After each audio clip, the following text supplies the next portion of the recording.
Hello guys! So today tuturo ko sa inyo kung paano mag-download ng Bigo Live app at maging Bigo host. So una, i-search nyo po muna ako sa Facebook, Jobs Bigo po yung pangalan ko. And then PM nyo po ako kung interested po kayo na maging Bigo host po. So once na matanggap ko po yung message nyo, i-message back ko po kayo ng format po. And of course yung instruction ko paano po maging Bigo host. So nandito po, nakalagay po dito yung requirements and paano i-download si Bigo Live app, pati na din yung proseso kung paano po kayo magiging Bigo host. So basahin nyo na lang po once na natanggap nyo po yung message ko po. So copy nyo po siya, then i-paste nyo po para mas mabilis po natin ma-edit yung mga forms po natin later. So punta po tayo sa Google Play Store o kaya sa iOS ninyo, and then i-search po natin yung Bigo Live app.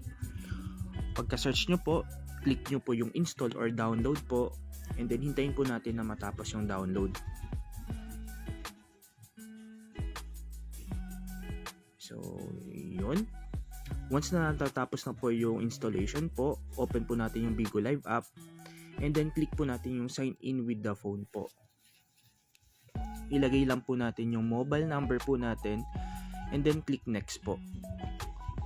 I-click po natin yung verify, and then may matatanggap po tayo na text message or kaya call po sa mobile phone po natin. So once na natanggap po natin, ilagay po natin yung password po natin. Yan. So click po natin yung sign up, then accept lang po tayo, then click nyo po yung next po, then click nyo po kung ano po yung gender ninyo, and of course pakilagay na din po kung ano po yung birth date po ninyo. Siguraduhin po natin na nasa legal age po tayo kasi bawal po ang mga minors dito sa Bigo Live app. So yan, click next, then click Philippines. Okay, skip po tayo dito. So once done with this, maglo-load na si Bigo, then i-follow po natin yung mga trending broadcasters po kasi makakatulong po to sa mga followers po natin. So click po natin yung me sa pinaka lower right side po ng screen natin, and then click po natin yung mukhang dino po. Okay, and then click po natin yung may pulang tuldok sa bandang itaas, then upload po tayo ng pictures po natin. Pwede siyang kunan sa true camera po o di kaya sa albums po natin na nakasave po. So dito ginamit ko po yung photo nung isa sa mga host po namin, and then syempre hiningi ko din yung permission niya na gamitin po yung photo niya po bilang model po natin. So yon, click upload. Okay, so sa bandang baba papalitan po natin yung name po natin. So balik po tayo doon sa message, and then hanapin po natin kung anong branch po yung sasalihan po natin kasi marami pong branches yan. So 8 branches po ang STK. So kopyahin na lang po natin kung ano po yung logo nung branch na sasalihan po natin. So once na nakuha na po natin yon, i-paste po natin siya dun sa chat box po, and then i-edit na lang po natin kung ano yung desired name natin. So for example, ito sa STK Frozen branch, then lagay po natin yung desired name po natin. Okay, so ika-copy po natin to. Ayan. So copy.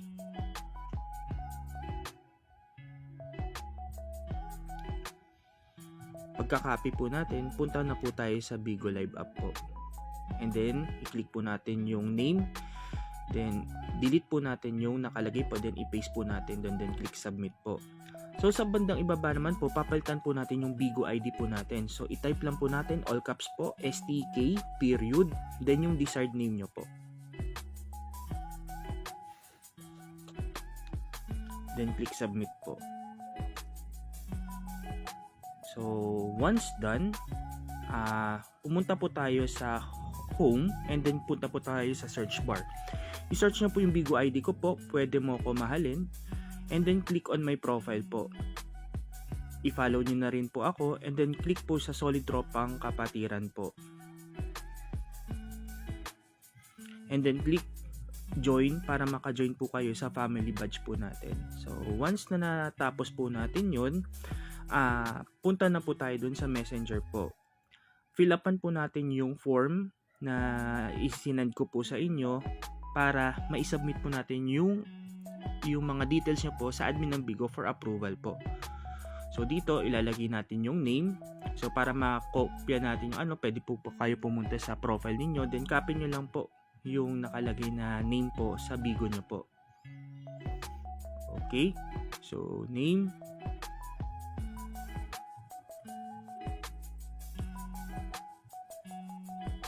so lagay po natin yung Bigo ID po natin, which is yung STK, period yung desired name. Tapos ilagay po natin yung birth date po natin sunod. And then ang pangalan po ng agency po natin is PH-STK2. Huwag po tayo magkakamali po dyan. So ilagay po natin yung full real name po natin. Okay. And then pati po kung ano yung gender natin. Ilagay din po natin yung mobile number natin.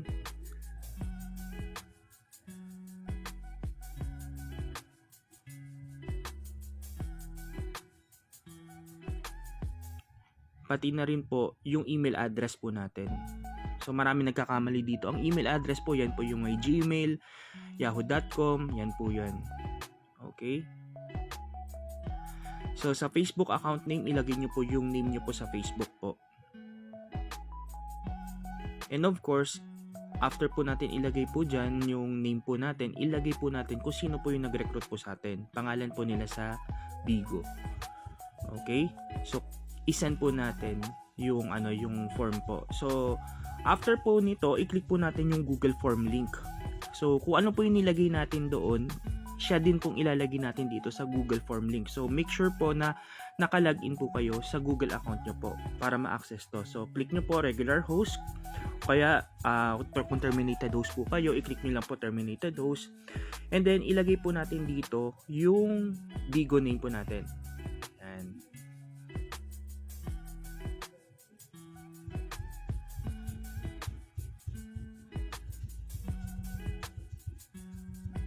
Then dito naman po, yung Bigo ID po natin, yung ginawa natin kanina ho, ilagay po natin. Then yung birthday nyo po.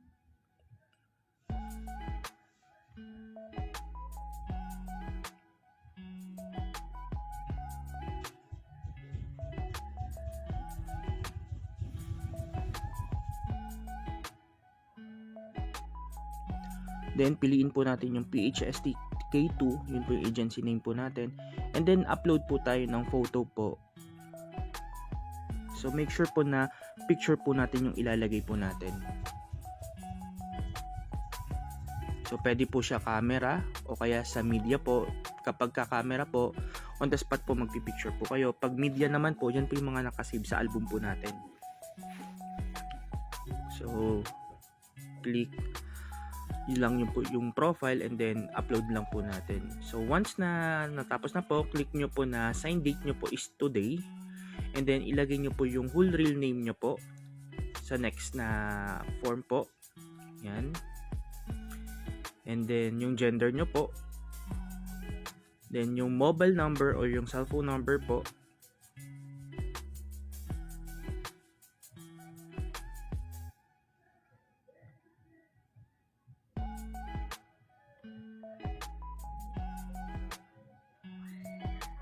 And then yung email address po natin. Make sure po yung email address po natin ay working po. Lagay po natin dito kung sino po yung nag-orient po sa atin and then click lang po natin yung no. So pag click po kasi natin dyan yung yes, bali yan po yung inorient po namin sa inyo. Click nyo po yung no na lang and then click po submit. So that's the end po. Maraming salamat.